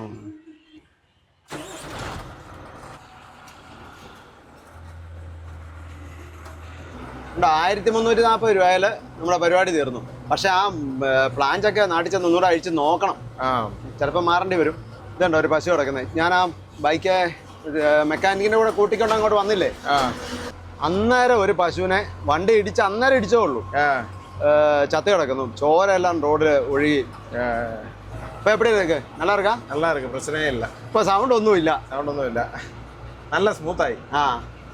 ഇനി നമ്മൾ കൊണ്ടുപോയി ഒരുപാട് ഓവറോൾ ചെയ്യാനുണ്ട്. ഇതെല്ലാം ചെയ്ത് കഴിയുമ്പോൾ നല്ല സ്മൂത്ത് ആവും. AC ഒക്കെ കയറ്റി. അതെ, അടിയിൽ നിന്ന് ഇടയ്ക്കൊരു സൗണ്ട് കേട്ടു കേട്ടോ. സൗണ്ട് ഒത്തുമില്ല എന്ന് പറയണ്ടേ, ഇടയ്ക്കിടയ്ക്ക് ചെറുതായിട്ടുണ്ട് കേട്ടോ. കിടക്കിടന്ന് ഒരു സൗണ്ട് കേൾക്കുന്നുണ്ട്. വേറെ സൗണ്ടാ, വ്യത്യാസം വേറെ സൗണ്ടാ. പിടുത്തം കൂടിയോണ്ടുള്ള വ്യത്യാസമാണോ എന്താണെന്ന് അറിയത്തില്ല. അതുകൊണ്ട് വലിയ പിടിയിൽ വിടണ്ട കേട്ടോ, ഒരു മയത്തിന് ഓടിച്ചാൽ മതി. എന്നാലും ഞാനൊരു മയത്തിനല്ലേ ഓടി. അതെനിക്ക് അറിയാവുന്നതാ ഞാൻ പറഞ്ഞേ. ഇത് ഇവിടുത്തെ ഒരു വലിയ പള്ളിയാ കേട്ടോ. അവിടെ ആരെങ്കിലും മലയാളി അച്ഛന്മാര് കാണും കേട്ടോ. കാണുമായിരിക്കും. അതെ. ഓ ലഗ്നാഡോൺ ഇനി 215 കിലോമീറ്ററാ, 85 കിലോമീറ്റർ ഓടിയാരെ 2 ദിവസമായിട്ട്. പണ്ടിങ്ങനെ ആയിരുന്നു നമ്മള്. ലഗ്നാഡോണേ ഇന്നലെ രാവിലെ ചെല്ലുമെന്നായിരുന്നു എന്റെ കണക്ക്. ഇന്നലെ വെളുപ്പിനെ അത് പോയിട്ട് ഇപ്പൊ ഇന്ന് ഉച്ചയായി. അതെ, ശരിക്കും പറഞ്ഞാലേ നമ്മളെ ഏത് റൂട്ടിൽ കൂടെ യാത്ര ചെയ്താലും എന്ന് പറഞ്ഞാൽ നമുക്ക് അറിയാൻ വയ്യാത്ത എതിലേ പോയാലും വണ്ടിക്ക് എന്തെങ്കിലും ബ്രേക്ക് ഡൗൺ ആയാൽ അല്ലെങ്കിൽ വണ്ടി എന്തെങ്കിലും സംഭവിച്ചാൽ ആദ്യം ബ്രേക്ക് ഡൗൺ ആവുകയാണെങ്കിൽ ഇപ്പൊ റോഡിൽ വെച്ചൊക്കെ മുമ്പത്തെ പോലെ ആയെങ്കിൽ ആദ്യം നമ്മൾ ഒതുക്കിയിടാൻ പറ്റുമോ എന്ന് നോക്കാം. മാക്സിമം റോഡിന് വെളിയിലേക്ക് എത്ര ഒതുക്കിയിടാവോ അത്ര ഒതുക്കിയിടുക. ഹലോ, രാത്രിയിലാണെങ്കിൽ ഉറപ്പായിട്ട് നമ്മൾ പാർക്ക് വിടുക, ഹസാർഡ് ലൈറ്റ് വിടുക. ഇനി റോഡിൽ നിന്ന് ഒതുക്കാൻ പറ്റിയില്ലെങ്കിൽ ഹസാർഡ് റിഫ്ലക്ടർ ഉണ്ടല്ലോ, അത് എടുത്ത് കുറച്ച് വണ്ടി കിടക്കുന്നതിൻ്റെ കുറച്ച് പുറകിലായിട്ട് റൈറ്റ് സൈഡിലായിട്ട് വയ്ക്കുക, മറ്റ് പുറകിൽ നിന്ന് വരുന്ന വണ്ടിക്കാർക്ക് കാണാൻ വേണ്ടിയിട്ട്. അപ്പം അവിടെ നിന്ന് മാറ്റാൻ പറ്റിയില്ല, ഇന്നിപ്പോൾ നമ്മൾ പറഞ്ഞ പോലെ ജോയിൻ്റ് ഒക്കെ പറഞ്ഞു പോവോ, അതുപോലെ വണ്ടി മുന്നോട്ട് തന്നെ നീക്കാൻ പറ്റത്തില്ലാത്ത കണ്ടീഷൻ ആണെങ്കിൽ ഏതെങ്കിലും ഇപ്പോൾ ഉടനെ വർക്ക്ഷോപ്പുകാരെ ഒന്നും കിട്ടിയില്ലെങ്കിൽ, പ്രത്യേകിച്ച് രാത്രി കാലങ്ങളിൽ സന്ധ്യക്കൊക്കെ ആണെങ്കിൽ അന്നേരം തന്നെ ഏതെങ്കിലും ട്രാക്ടറുകാരൊക്കെ ഇതിലെ വരുന്ന വിളിച്ചു കഴിഞ്ഞാൽ ട്രാക്ടറുകാർ വലിച്ച് ഒന്നെങ്കിൽ സൈഡിലേക്ക് മാറ്റിയിടാം, ഇല്ലെങ്കിൽ അടുത്ത് വല്ല താവ ഉണ്ടെങ്കിലും അങ്ങോട്ട് കൊണ്ടുപോയിടാം. കാര്യം എന്താണെന്ന് വെച്ചാൽ ട്രാക്ടറുകാർക്കൊന്നും വലിയ പൈസ ഒന്നും കൊടുക്കണ്ട, അവർ ആരെ കൈ കാണിച്ച് നിർത്തിയാലും അവർ വണ്ടി വലിച്ച് മാറ്റിത്തരും. അപ്പം അങ്ങനെ ചെയ്യുന്ന ഏറ്റവും സേഫ് എന്ന് വെച്ചാൽ അവിടെ തന്നെ കിടന്നാൽ ഇത് വണ്ടി കംപ്ലൈൻറ്റ് മാറ്റി കൊണ്ടുപോകാൻ നമ്മൾ താമസിച്ചാൽ ഈ രാത്രിയിലൊക്കെ ആകുമ്പം അപകടം ഉണ്ടാകാനുള്ള സാധ്യത വളരെ കൂടുതലാണ്. പിന്നെ ഏറ്റവും അടുത്തുള്ള ഒരു ധാബയോ കടയോ അല്ലെങ്കിൽ വീടോ ഉണ്ട്, അവരോട് പോയി വർക്ക്ഷോപ്പുകാരെ ആരെങ്കിലും കിട്ടുമോ, വർക്ക്ഷോപ്പ് എവിടെ ഉണ്ട്, അല്ലെങ്കിൽ ആരുടെയും നമ്പർ ഉണ്ടോ എന്ന് ചോദിച്ചാൽ അറിയാവുന്ന ആരാണെങ്കിലും സഹായിക്കും. അപ്പോൾ നമ്മൾ ആരോട് ചോദിച്ചാലും ആൾക്കാർ സഹായിക്കും. പിന്നെ എല്ലാവരും ഒന്നും ചിലപ്പം ഓരോ ഇതിലായിരിക്കണമെന്നില്ല, എന്നാലും ഒരു 95% പേരും നമ്മളെ ഹെൽപ്പ് ചെയ്യും, എവിടെ ഉള്ള ആൾക്കാരാണേലും. എൻ്റെ ഒരു അനുഭവത്തിൽ ഞാൻ ഈ കാര്യങ്ങൾ പറയുന്നത്. അപ്പോൾ നമ്മൾ അവിടെ നിന്നിട്ട് പിന്നെ നമ്മൾ പരിചയക്കാരെ തപ്പേണ്ട ഒന്നും കാര്യമില്ല. പിന്നെ അവിടെ നിന്ന് ലൈവ് ഇട്ടിട്ടോ കരഞ്ഞു കൂവിയിട്ടൊന്നും ഒരു കാര്യമില്ല. ആർക്കും നമ്മളെ ഹെൽപ്പ് ചെയ്യാൻ പറ്റുകയില്ല. ആ സ്ഥലത്തിനടുത്തുള്ള ആരെങ്കിലും ഉണ്ട് അവർക്ക് നമ്മളെ ഹെൽപ്പ് ചെയ്യാൻ പറ്റുള്ളൂ. ഈ അകലെയുള്ള ആൾക്കാർക്കൊക്കെ പറ്റുന്നതെന്ന് പറയുന്നത് നമ്മുടെ ഈ പൈസ ഇല്ലെങ്കിൽ അല്ല ഗൂഗിൾ പേ ചെയ്ത് പൈസ ഇട്ട് തരാൻ പറ്റും, അല്ലാതെ വേറെ ഒരു സഹായം ആർക്കും ചെയ്യാൻ പറ്റുകയില്ല. അതെ, നമ്മളാണേലും ഇപ്പൊ സാഗറിന് പോകാന്നും പറഞ്ഞാ ചേട്ടാ ആ ഓട്ടോയെ കയറി പോയത്. അതെ, സാഗറിൽ ശരിക്കും സിബി അച്ഛനുണ്ട്. അതെ, അവിടെ ചെന്നിട്ട് ഏതെങ്കിലും മെക്കാനിക്കിനെ വിളിക്കാം. പക്ഷെ അവിടെ ചെന്നപ്പം ഓട്ടോക്കാരൻ പറഞ്ഞു ഇവിടെ വർക്ക്ഷോപ്പ് ഉണ്ടെന്ന് പറഞ്ഞു. ഒരു പരിചയമുള്ള ആളല്ല, അയാൾ വന്നു വണ്ടി നോക്കി വെറും 1340 രൂപയെ നമ്മുടെ പരിപാടി തീർന്നു. ഓടിപ്പോയ ഒരു കിലോമീറ്റർ പോയി കാണും, അല്ല 2-3 കിലോമീറ്റർ ഉണ്ട്. ശരിക്കും നമ്മൾ ആ ട്രാക്ടറിനെ വലിച്ചോണ്ട് പോകാൻ തന്നെ പ്ലാൻ ചെയ്ത് അതുപോലും മണ്ടത്തരായിരുന്നു. വലിച്ചോണ്ട് പോയിരുന്നാൽ നമ്മുടെ സമയവും പോവും, പൈസയും പോവും, ഇത്രയും പെട്ടെന്ന് പണിയും തീരുകയല്ലേ. എന്താണെന്ന് വെച്ചാൽ അവിടെ നിന്ന് വലിച്ചോണ്ട് പോകാൻ പതുക്കല്ലേ പോകാൻ പറ്റുള്ളൂ. ഇതിപ്പോൾ അവിടെ നിന്ന് തന്നെ പണി തീർത്ത് നമുക്ക് വണ്ടി ഓടിച്ചോണ്ട് പോകാൻ പറ്റിയില്ലേ. പിന്നെ ഒരു കാര്യം എന്നാണെന്നറിയോ, നമ്മൾ ഈ ഇന്ത്യൻ ഹൈവേകളിൽ എവിടെ പോയാലും ഇപ്പം ലഡാക്കൊക്കെ പോയി കഴിഞ്ഞാൽ ചിലപ്പം കുറച്ച് ദൂരം എന്ന് പറഞ്ഞാൽ 10, 50, 60 കിലോമീറ്റർ ഒക്കെ ചിലപ്പം ജനവാസം ഇല്ലാത്ത സ്ഥലങ്ങളും അതൊക്കെ ഉണ്ടാവും. പിന്നെ എന്നാൽ എല്ലായിടത്തും ആർമി ക്യാമ്പ് ഉണ്ടാവും. ആർമി ക്യാമ്പിൽ ചെന്നാൽ നമുക്ക് എല്ലാ ഹെൽപ്പും കിട്ടും. അല്ലാതുള്ള ഇന്ത്യൻ ഹൈവേകളിലൊക്കെ തന്നെ ഒട്ടും ജനവാസം ഇല്ലാത്ത സ്ഥലങ്ങൾ വളരെ കുറവാണ്. ഒരു 50 കിലോമീറ്റർ ചിലപ്പോൾ കാണും, അതിന് മുകളിലോട്ടൊന്നും ഇല്ലാത്ര ഒന്നും ഇല്ല. അത് നമ്മൾ പിന്നെ വേറൊരു കാര്യം എന്നാന്നറിയോ, അത്യാവശ്യം ഭാഷ അറിഞ്ഞിരിക്കണം. ഈ നമ്മൾ പറയുന്ന കാര്യം അവർക്ക് മനസ്സിലാവണം, അത്ര ഒരു കാര്യം അറിഞ്ഞിരിക്കണം, അത്രേ ഉള്ളൂ. പിന്നെ ചില സ്ഥലങ്ങളിലൊന്നും ഹിന്ദി പോലും പറഞ്ഞിട്ടും ചിലപ്പോൾ കാര്യമില്ല. അവർ ഈ ഗ്രാമപ്രദേശങ്ങളിലാണെങ്കിൽ അവിടുത്തെ ലോക്കൽ ഭാഷ അവർക്ക് അറിയാവുള്ളതായിരിക്കും. എന്നാലും ഹിന്ദി പറഞ്ഞാൽ അത്യാവശ്യമൊക്കെ എങ്ങനെയാലും പറഞ്ഞ് മനസ്സിലാക്കാൻ പറ്റും. ഇപ്പം നമ്മൾ പറയണേ ഫിലിപ്പച്ചൻ തൊട്ട് പറയലുണ്ടായിരുന്നു 15 കിലോമീറ്റർ പറയില്ലേ, അച്ഛനെ പോലും വിളിച്ചില്ല. കാര്യം എന്ന് വെച്ചാൽ ഒന്ന് വണ്ടി ഫീൽഡുമായിട്ട് ബന്ധപ്പെട്ട് നിൽക്കുന്നവർക്ക് മാത്രമേ നമ്മളെ സഹായിക്കാൻ പറ്റുള്ളൂ. ഒരു വർക്ക്ഷോപ്പ് എവിടെ ഉണ്ട്, ഈ ലോറി പണിയുന്ന വർക്ക്ഷോപ്പ് അത് എവിടെ ഉണ്ടെന്ന് ആ ഫീൽഡിലുള്ളവർക്കേ അറിയത്തുള്ളൂ. ഞാൻ ഓട്ടോയിൽ കയറിപ്പോയി, ഓട്ടോക്കാരനെ എന്നെ കൊണ്ട വിട്ടത് വർക്ക്ഷോപ്പ് ഉണ്ടെന്ന് പറഞ്ഞ ആ ഒരു ഗാവില് ഇലക്ട്രീഷ്യൻ. അത് അവിടെ ചെന്നപ്പോഴേ എനിക്ക് മനസ്സിലായത് അത് ഇലക്ട്രിക് വർക്ക്ഷോപ്പാ, അതായത് ഇലക്ട്രിക് വർക്കുകൾ മാത്രം ചെയ്യുന്നത്. അപ്പം ഓട്ടോക്കാരൻ അറിയത്തില്ലായിരുന്നു. അപ്പൊ അവിടെ ഇറങ്ങിയപ്പോ പിന്നെ അവര് പറഞ്ഞു ഇവിടെ അല്ലത് ഹൈവേ അല്ല എന്ന് പറഞ്ഞ് 2 ചെറുപ്പക്കാരുണ്ടായിരുന്നു അവിടെ. അവര് ഓട്ടോ കിട്ടുമെന്ന് ചോദിച്ചാൽ ഇല്ല. അവര് പിന്നെ ബൈക്കിൽ തന്നെ ഈ വർക്ക്ഷോപ്പില് ഈ ദാവേല് മെക്കാനിക്കിന്റെ അടുത്ത് കൊണ്ടുവിട്ടു. ഇതിപ്പം ലോറിയുടെ അപ്പൊ കാറിന്റെ ഒക്കെ വർക്ക്ഷോപ്പ് ആണേലും എല്ലാ ചെറിയ ചെറിയ ഗ്രാമങ്ങളിലും ഒരു ചെറിയൊരു മെക്കാനിക്ക് ഉറപ്പായിട്ടുണ്ട്. എല്ലായിടത്തും വർക്ക്ഷോപ്പാണ്. എന്ന് വെച്ചാൽ ഇവിടെ ഉള്ളവരൊന്നും അങ്ങനെ എല്ലാം ഒന്നും കമ്പനിയിൽ പോയി പണിയുന്നവരൊക്കെ കുറവാണ്. എല്ലാം വെളിയിൽ ചെറിയ ചെറിയ ഓരോ മെക്കാനിക്കുമാരെ ഉറപ്പായിട്ടുണ്ടാവും. അത് എവിടെ ചെന്നാലും അതുകൊണ്ട് നമുക്ക് മെക്കാനിക്കിനെ കിട്ടും. അയ്യോ ഇതുണ്ടോ ഫ്രണ്ടിലെ ടയർ പൊട്ടി ഇരുന്ന് പോയി. വെടി തീർന്ന കേട്ടോ. ടയർ ഇച്ചിരി മോശമായിരുന്നു എൻ്റെ. അതേപോലെ നമ്മുടെ ഇന്നലത്തെ ഡ്രോണിൻ്റെ കാര്യം, അതൊരു ഭയങ്കര സംഭവമായിപ്പോയി ശരിക്കും പറഞ്ഞാൽ. ഞാൻ ഓർത്തു 1,10,000 രൂപ വിലയാ. സാധനം പോയി, പൈസ പോയി. അധികം ഉപയോഗിച്ചിട്ടുണ്ടെങ്കിലും കുഴപ്പമില്ല, ഉപയോഗിച്ചിട്ടില്ല. ആ പാടെ 3-4 മാസമായി കാണുള്ളൂ അത് മേടിച്ചിട്ട്. ശരിക്കും ഡ്രോണിൻ്റെ കാര്യം പറയുമ്പം തലേ ദിവസം ഡൽഹി ബൈപ്പാസിൽ ഇതേപോലെ തന്നെ ബാറ്ററി ചാർജ് കുറഞ്ഞിട്ട് നേരെ ഹോം ലൊക്കേഷനിലോട്ട് പോയി.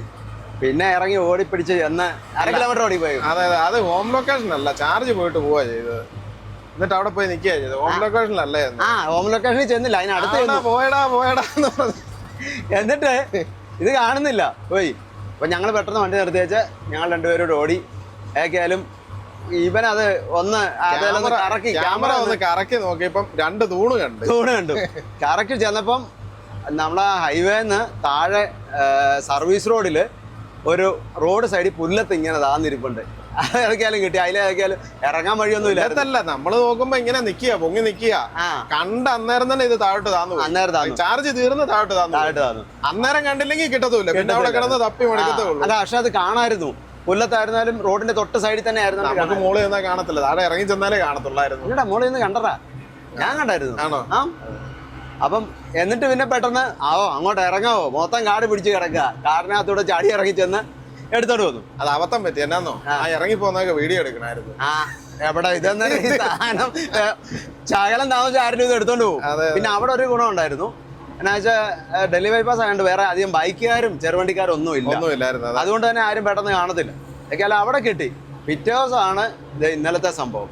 ഇന്നലത്തെ സംഭവം എന്ന് പറഞ്ഞാൽ അത് ഇച്ചിരി അവിടെ വീഡിയോ എടുക്കാൻ നല്ല രസമുണ്ടായിരുന്നു. അങ്ങനെ എടുത്തു പോയാൽ. അപ്പോൾ കുറച്ചു നേരം കഴിയുമ്പോഴത്തേന് ഈ സാധനം ഞാൻ നോക്കുമ്പോൾ കാണുന്നില്ല, പോയി. ഒരു 2 കിലോമീറ്റർ മിച്ചം പുറകോട്ട് പോയി. പക്ഷേ അതിനകത്ത് നമ്മുടെ ഇതിനകത്ത് ഡിസ്പ്ലേ കാണിച്ച പോലെ തന്നെ ലാൻഡ് ചെയ്തൊക്കെ കറക്റ്റ് സ്ഥലം തന്നെയായിരുന്നു. അതൊരു ലാസ്റ്റത്തെ ഒരു 10 സെക്കൻഡ് വീഡിയോ ക്ലിപ്പ് ഉണ്ടായിരുന്നു. അത് കറക്റ്റ് ആയിരുന്നു, കറക്റ്റ് സ്ഥലമായിരുന്നു. അപ്പൊ ഒരു ബൈക്കാരൻ വരുന്നുണ്ട് ദൂരെ. ഇങ്ങനെ താന്നോണ്ടിരിക്കുമ്പോ ഒരു ബൈക്കാരൻ ഇങ്ങനെ അങ്ങ് പോകുന്നുണ്ട്. അല്ലല്ല, അത് ഒരെണ്ണം മുന്നിൽ പോയി. മുന്നേ വേറെ ഒരെണ്ണം വരുന്നുണ്ടായിരുന്നു. അല്ല, അതാ പറഞ്ഞേ, താന്ന് ഒരു ലെവൽ വന്നപ്പോഴേ ഈ ബൈക്ക് പോകുന്നത്. അപ്പം ഈ ബൈക്കാരൻ പെട്ടെന്ന് ഈ സാധനം കണ്ടു. അപ്പം വേറെ ആരെയും കാണുന്നില്ല, പരിസരത്ത് എങ്ങും ആരും ഇല്ല. അപ്പം ബൈക്കാരൻ എടുത്തോണ്ട് പോയി. പക്ഷെ ഞങ്ങൾ അതിൽ ഒത്തിരി ഓടി. പിന്നെ ഞാൻ പോയി വണ്ടി അപ്പുറം തിരിച്ചൊക്കെ എടുത്തോണ്ട് ഇവിടെ വന്നപ്പോഴത്തേനും ഒരു സ്ഥലം താമസിച്ചു. അന്നേരത്തേനും ഈ സാധനം കാണുന്നില്ല. ഇതിനകത്ത് ഇങ്ങനെ തന്നെ കറക്റ്റ് കാണുന്നുണ്ട്. കുറെ ആ കാട്ടിൽ കൂടെ എല്ലാം ഇറങ്ങിപ്പോയി തപ്പി. പിന്നെ അറിയാവുന്ന കുറെ പേരെയൊക്കെ വിളിച്ചു ചോദിച്ചത് എന്നെ ചെയ്യാൻ പറ്റുന്നതൊക്കെ. ലാസ്റ്റ് ഒന്ന് തീരുമാനിച്ചു, ഇതാരോ എടുത്തോണ്ട് പോയതാന്ന് തന്നെ. ഈ ബൈക്കുകാരൻ എടുത്തോണ്ട് പോയത് ആ ബൈക്കുകാരൻ തന്നെ എടുത്തായിരിക്കും അന്നേരം തന്നെ നമ്മൾ ഉറപ്പിച്ചു. അതെ, ഒരു 90%, 95% അത് തന്നെ ഉറപ്പിച്ചു. അത് കഴിഞ്ഞാഴ്ച പിന്നെ ഞങ്ങള് NIA എന്ന് ഓർത്തൊക്കെ ഇങ്ങനെ നിന്നു. അപ്പൊ പോലീസ് സ്റ്റേഷൻ എവിടെ. അപ്പം അവിടെ ഒരു കടക്കാരനുണ്ടായിരുന്നു. ആ പയ്യൻ നമ്മുടെ കൂടെ വന്നായിരുന്നു. ഇത് ഡ്രോൺ അങ്ങോട്ട് ഭയങ്കര സ്പീഡിൽ പോകുന്നത് കണ്ടെന്ന് പറഞ്ഞു. പുള്ളിയും കൂടെ കൂടി അവിടെ തപ്പുകയൊക്കെ ചെയ്ത. അവരവിടുത്തെ ലോക്കൽ ആളാ. അപ്പം ഞാൻ ആളോടും പറഞ്ഞു. അപ്പം പിന്നെ ഞാൻ പറഞ്ഞു, എന്നാൽ പിന്നെ പോലീസ് സ്റ്റേഷനിൽ പോയി നമുക്കൊരു കംപ്ലൈന്റ് കൊടുക്കാം.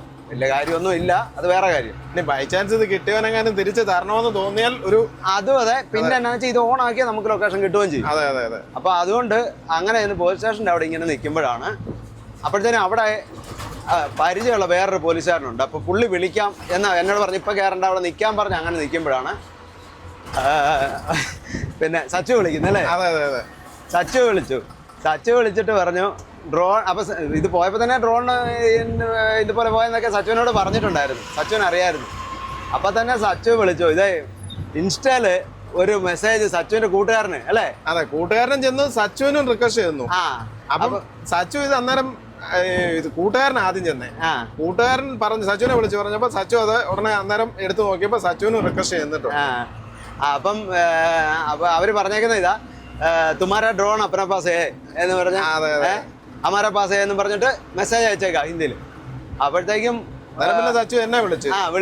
വിളിച്ചെന്നിട്ട് നമ്പർ കൊടുത്തു, രാജേഷ് നമ്പർ കൊടുത്തു. ക്യാഷ് നമ്പർ കൊടുത്ത് അന്നേരം തന്നെ അവർ വിളിച്ചു. ഒരു ലേഡിയാണ് സംസാരിച്ചത്. അപ്പോൾ പുള്ളിക്കാരി പറഞ്ഞു അതിൻ്റെ പോലെ നിങ്ങളുടെ ഡ്രോൺ ഞങ്ങളുടെ കയ്യിലുണ്ട്. അപ്പോൾ ഞാൻ പറഞ്ഞു എവിടെ നിങ്ങൾ ലൊക്കേഷൻ ഞങ്ങൾ അങ്ങോട്ട് വരാമെന്ന് പറഞ്ഞു. അപ്പോൾ പുള്ളിക്കാരി പറഞ്ഞില്ല, ഇത് ഹൈവേന്ന് ഒരു 10 കിലോമീറ്റർ ഉള്ളിൽ ഗ്രാമത്തിലാണ്. അപ്പം നിങ്ങൾക്ക് ഇങ്ങോട്ട് വരാൻ ബുദ്ധിമുട്ടാണ്. ഒരു കാര്യം ചെയ്യ്, നിങ്ങൾ അവിടെ നിന്നോ, ഞങ്ങൾ അങ്ങോട്ട് വരാമെന്ന് പറഞ്ഞു. അപ്പോൾ എവിടെ നിൽക്കുന്നതെന്ന് ചോദിച്ചാൽ ഞാൻ സ്ഥലം പറഞ്ഞു കൊടുത്തു. അപ്പോൾ അവർ പിന്നെ ബൈക്കിന് വരാമെന്ന് പറഞ്ഞു. അങ്ങനെയാണ് അവർ ഇന്നലെ വൈകിട്ട് കൊണ്ട് ഈ ഡ്രോൺ നമ്മളെ തരുന്നത്. ഒരു 2 മണിക്കൂർ അല്ലേ, 2 മണിക്കൂർ പോയി, 2-3 മണിക്കൂർ പോയി. അപ്പോഴേക്കും അവർ ഡ്രോൺ കൊണ്ട് തന്നു. അപ്പം ഇതിൻ്റെ ഏറ്റവും വലിയൊരു സംഭവം എങ്ങനെയാണെന്ന് ചോദിച്ചാൽ, ഡ്രോൺ ഇങ്ങനെ പുള്ളി പോയപ്പോൾ ഇത് എടുത്തോണ്ട് പോയതാ. അപ്പോൾ അവർ അവിടെ ചെന്നപ്പോഴത്തേക്കും പുള്ളിയുടെ അനിയന്മാരുണ്ടായിരുന്നു. ആ പിള്ളേർ നോക്കി വെച്ച് എന്ത് ചെയ്തു, മെമ്മറി കാർഡ് ഊരിയിട്ട് അവരുടെ ഫോണിലിട്ട് നോക്കി. മെമ്മറി കാർഡ് ഊരി ഫോണിലിട്ട് നോക്കി കഴിഞ്ഞപ്പം നമ്മുടെ 66-ൻ്റെ വീഡിയോയും അങ്ങനെ കുറേ നേരത്തെ എടുത്ത കുറേ വിഷ്വൽസൊക്കെ ഇതിനകത്ത് കിടപ്പുണ്ടായിരുന്നു. ഇത് കണ്ടപ്പോൾ അവർക്ക് മനസ്സിലായി നമ്മുടെ, എന്താണെന്ന് വെച്ചാൽ അവർ നമ്മുടെ ഇൻസ്റ്റയിലെ ഫോളോവേഴ്സ് ആയിരുന്നു. അപ്പം അന്നേരം തന്നെ അവർ മെസ്സേജ് അയക്കുന്നത് ഇത്. അപ്പോൾ അങ്ങനെ നമ്മുടെ ആണെന്ന് മനസ്സിലായി. അപ്പോൾ ഇവർ വന്നു, കൊണ്ടുവന്ന് തന്നു. അപ്പോൾ അവരതിൻ്റെ വിലയൊക്കെ നോക്കി, ഇത് DJയുടെ നല്ല വിലയുള്ള സാധനമാണെന്നൊക്കെ അവർക്ക് മനസ്സിലായി. അപ്പം അവരന്നേരം പറഞ്ഞു, ഇത് നോക്കിയപ്പോൾ ഞങ്ങൾ ഇതിൻ്റെ മൂല്യമൊക്കെ മനസ്സിലായി. അന്നേരം തന്നെ പിന്നെ മെസ്സേജ് അയക്കുകയാണ് ചെയ്തത് എന്ന് പറഞ്ഞ് ഏതൊക്കെയായാലും നമുക്ക് ആ ഒരു മുതൽ പോകാതെ നഷ്ടമാകാതെ കിട്ടി. അപ്പം എനിക്കൊരു സംഭവം എന്നാണെന്നറിയോ, നമ്മൾ നല്ല ഹാർഡ് വർക്ക് ചെയ്തുണ്ടാക്കുന്ന പൈസ പൈസ അതൊന്നും വെറുതെ പോകത്തില്ല. ആ ഒരു വിശ്വാസം എനിക്കുണ്ട്. ഇപ്പം ജലജ എന്നാ പറഞ്ഞെന്നറിയോ, ഈ സംഭവം ഇടയ്ക്ക് മുത്ത് വിളിച്ചപ്പോൾ ഞാൻ പറഞ്ഞു ഡ്രോൺ പോയെന്ന് പറഞ്ഞു. അന്നേരം മുത്ത് എന്നിട്ട് ജലജയോട് ചോദിച്ചപ്പം ജലജ പറഞ്ഞു അത് കിട്ടും, അങ്ങനെയൊന്നും പോകാൻ സാധ്യതയില്ല എന്ന് പറഞ്ഞു. അതേപോലെ തന്നെ കൂടി വന്ന ഒരു 10 മിനിറ്റ് കഴിഞ്ഞാണ് ഈ കോള് വരുന്നത്. അപ്പൊ അങ്ങനെ നമ്മുടെ ഡ്രോണ് തിരിച്ചു കിട്ടി. അയ്യോ, ഭയങ്കര ഒരു സന്തോഷമായി പോയി. അപ്പൊ നമുക്ക് ഇച്ചിരി ഡീസൽ അടിച്ചിട്ട് പോകാം അല്ലേ? ഇച്ചിരി അല്ല, ടാങ്ക് ഫുള്ളാക്കി. ഫുള്ളാക്കി. 2 ടാങ്ക് ഉണ്ട്, അപ്പുറ സൈഡിൽ ഒരു ടാങ്ക് ഉണ്ട്. എത്ര അടിക്കണോ? ഫുള്ള് ചെയ്യാൻ പറഞ്ഞു. ആണോ? എന്നാ വില എവിടെ? 91.86. 91.86. ഇച്ചിരി വില കുറഞ്ഞെന്ന് തോന്നുന്നു. നേരത്തെ ഇച്ചിരി കൂടുതലായിരുന്നു. അതെ, നമ്മുടെ സിബിയാച്ചൻ വിളിച്ചിട്ടുണ്ട്, ഫുഡൊക്കെ കഴിച്ചിട്ട് പോകാന്ന് പറഞ്ഞു. ആണോ? കഴിച്ചിട്ട് പോവാം. അങ്ങോട്ട് പോകണോ അതോ? അപ്പോൾ ഒരു വണ്ടി കൊടുത്ത ഒരാളെ വിടാന്ന് പറഞ്ഞു. ഇച്ചിരി ഉള്ളിലേക്കാണ് വണ്ടി. നമുക്ക് ഡീസൽ അടിച്ച് ഇവിടെ ഇട്ടിട്ട് പോവാം. ഇവിടെ ഇട്ടിട്ട് പോവാം. എന്നാൽ പിന്നെ പോയിട്ട് വന്നിട്ട് ഡീസൽ അടിച്ചാൽ മതിയായിരുന്നല്ലോ. അതൊന്നും കുഴപ്പമില്ല. ഇവിടെ തന്നെ ഇടയല്ലേ, കുഴപ്പമില്ല. ഒന്ന് കുളിച്ചിട്ടൂടെ പോകാം. രാവിലെ കുളിച്ചാൽ എന്നാലും ഒന്നുകൂടെ കുളിക്കുന്നതിന് കുളിച്ചിട്ട് പോകാം. അതെ, ഒന്നുകൂടെ കുളിക്കാം. തോർത്തും ഒക്കെ എടുത്തോണ്ട് പോകാം. ആയിക്കോട്ടെ. അപ്പോൾ അതെ, ഡീസലൊക്കെ അടിച്ച് വണ്ടി ഇവിടെ ഒതുക്കി ഇട്ടു. അപ്പോഴേ പള്ളി പെരുന്നാളായതുകൊണ്ട് സിബി ഫാദറൊന്നും ഇങ്ങോട്ട് വന്നില്ല. ഇത് നമ്മളെ കൊണ്ടുവിടാൻ വന്ന ആൾക്കാരാ, നമ്മുടെ ഫാമിലി മെമ്പേഴ്സ് അവരെല്ലാം. അതെ, പുള്ളിയുടെ പേര് തോമസ്. അവക്കാനാ ചെയിൻ സിംഗ്, ചെയിൻ എന്ന് ഓർത്താൽ മതി. അതെ അതെ അതെ. ഓക്കെ, ചെലുത്താ. ഓക്കെ. അപ്പോൾ അതെ, അവർ നമ്മളെ കൊണ്ടുവിട്ടിട്ട് പോയി. അപ്പം നമുക്കും പോയേക്കാം. അപ്പം നമ്മൾ പോയ സമയത്ത് പോയച്ച് തിരിച്ചു വരുമ്പോഴത്തേക്കും നല്ല മഴയായി. നല്ലൊരു മഴ പെയ്ത് മാറിയതാ, പിന്നെ ചാറുന്നുണ്ട്.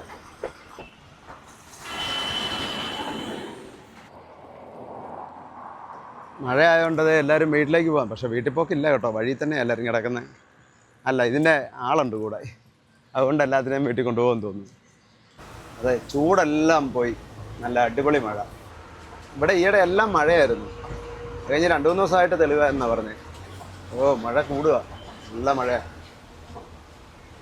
അപ്പോൾ അങ്ങനെ ഇന്നലെ വൈകിട്ടും ഇന്ന് രാവിലെയും ഇന്ന് ഉച്ചക്കത്തെ ശാപ്പാട് വലിയ കുഴപ്പമില്ലായിരുന്നു. നാടൻ ഫുഡ് കിട്ടി. ഭയങ്കര ഇടിയൊക്കെ മിന്നുന്നുണ്ട് കേട്ടോ. ഇങ്ങോട്ട് പെയ്ത് വരുന്നേ ഉള്ളൂ. അതെ, നമ്മളിപ്പോൾ ഈ വണ്ടിയെക്കുറിച്ച് ഇങ്ങനെ കുറ്റം പറയുന്നത് എന്തിനാന്നൊക്കെ ഓരോരുത്തർ നമ്മൾ കമന്റ് ഇട്ട് കണ്ടു. കുറ്റമല്ലല്ലോ പറയുന്നത്, ഈ വണ്ടിയുടെ ഇപ്പോഴത്തെ കണ്ടീഷൻ, ഇപ്പോഴത്തെ അവസ്ഥയാണ് നമ്മൾ പറയുന്നത്. അതെന്താന്ന് വെച്ചാൽ വണ്ടിക്ക് കുറ്റമോ അല്ലെ നമുക്ക് അങ്ങനെ ഉണ്ടെങ്കിൽ നമ്മൾ ഒരു വണ്ടിയെക്കുറിച്ചും കുറ്റം പറയല. അപ്പം വണ്ടി എന്ന് പറഞ്ഞാൽ ഇത് ആർമിയിൽ ഉപയോഗിക്കുമ്പോൾ ഇതുപോലൊന്നും അല്ല വണ്ടിയുടെ കണ്ടീഷൻ. അവിടെ കുറേ വർഷങ്ങൾ ഉപയോഗിക്കാൻ പറ്റാത്ത അവരുടെ ഇത് കഴിയുമ്പോഴാണല്ലോ ഈ വണ്ടികൾ കണ്ടം ചെയ്യുന്നത്. അപ്പം ഇപ്പോഴത്തെ കണ്ടീഷൻ എന്ന് പറഞ്ഞാൽ നമ്മൾ കാണുന്നതാണ് പറയുന്നത്. അത് ശരിക്കും വണ്ടിയെ കുറ്റം പറയുന്നൊന്നും അല്ല, വണ്ടിയുടെ ഇപ്പോഴത്തെ അവസ്ഥ അതാണ് പറയുന്നത്. അപ്പോൾ നമുക്ക് ഈ വണ്ടിയോടുള്ള താല്പര്യം കൊണ്ടാണല്ലോ നമ്മൾ ഈ വണ്ടി എടുത്തത്. എന്നെ സംബന്ധിച്ച് നമുക്ക് ഏത് വണ്ടിയും, നമ്മൾ ഉപയോഗിക്കുന്ന ഏത് വണ്ടിയും, എന്നാ പഴയ വണ്ടിയാണേലും ആ വണ്ടിയോടെല്ലാം നമുക്ക് അതിനൊരു പ്രത്യേക ഒരു സ്നേഹമാണ്.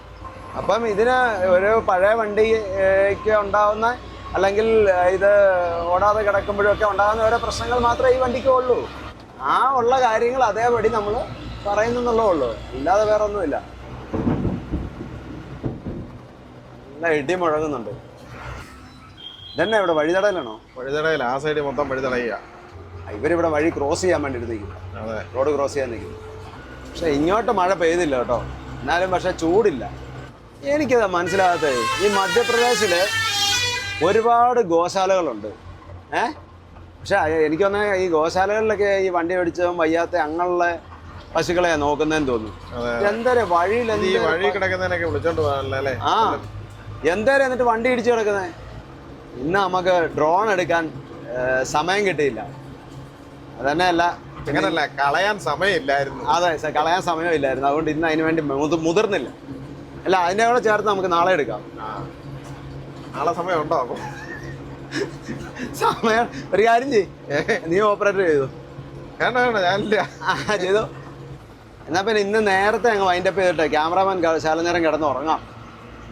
എന്നാന്നറിയോ, ഇന്നലെ ആ ഡ്രോണൊക്കെ തപ്പി നടന്ന് നല്ല ക്ഷീണമുണ്ട്. എന്നാ പിന്നെ നാട്ടിലോട്ടുള്ള യാത്രയുടെ ബാക്കി കാഴ്ചകളും വിശേഷങ്ങളും ഒക്കെ ആയിട്ട് നമുക്ക് നാളെ കാണാം. ആയിക്കോട്ടെ.